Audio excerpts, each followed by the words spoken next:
Ονομάζομαι Μπάμπης Αντωνιάδης, είμαι τοπογράφος και είμαι μαζί με μια ομάδα ανθρώπων που είναι φίλοι εδώ του Ιδρώτικου και της περιοχής του Ερασίνου αλλά και της παραγγελιακής ζώνης να αυτή είναι αρχή και προσπαθούμε με κάθε τρόπο να διατηρήσουμε τα χαρακτηριστικά που έχει σαν Ιδρώτικο η περιοχή.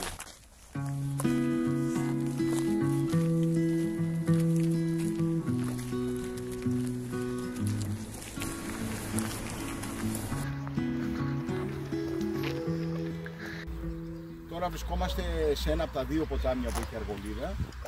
Η Αργολίδα έχει ποτάμια τα οποία τρέχουν νερό. Το ένα είναι σε αυτό που βρισκόμαστε περίπου σε πολλές του Ερασίνου ποταμού. Και υπάρχει άλλο ένα ποτάμι το οποίο λέγεται Ποντίνος ποταμός και είναι στην περιοχή των Μήλων. Αυτό το ποτάμι, ο Ερασίνος, δεν είναι κανένα τεράστιο ποτάμι, είναι γύρω στα 7 χιλιόμετρα.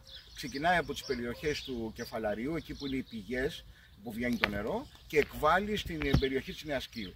Οπότε αυτό το ποτάμι των 7 χιλιόμετρων διασχίζει μια περιοχή της Αργολίδας που δημιουργεί ένα συγκεκριμένο βιότοπο που είναι πάρα πολύ σημαντικό για την περιοχή.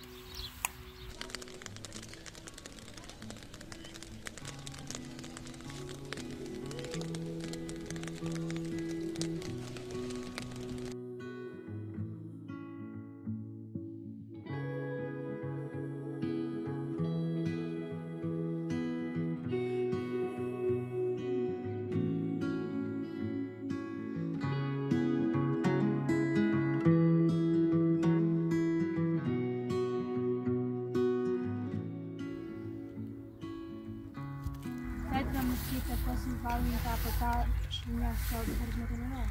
Το πρώτο είναι ότι τα ποτάμια ουσιαστικά εμπλουτίζουν τον υδροφόρο ορίζοντα μιας περιοχής με καλό νερό. Άρα δηλαδή παίζει σημαντικό ρόλο το να έχουμε καλό νερό στην περιοχή. Δεύτερο, η ροή ενός ποταμού εμποδίζει το θαλασσινό νερό να εισβάλλει μέσα στην μπεδιάδα, ώστε να δημιουργήσει σοβαρά προβλήματα σε σχέση με θαλασσινό νερό που μπορεί να έχουν οι υδροφόρους ορίζοντας.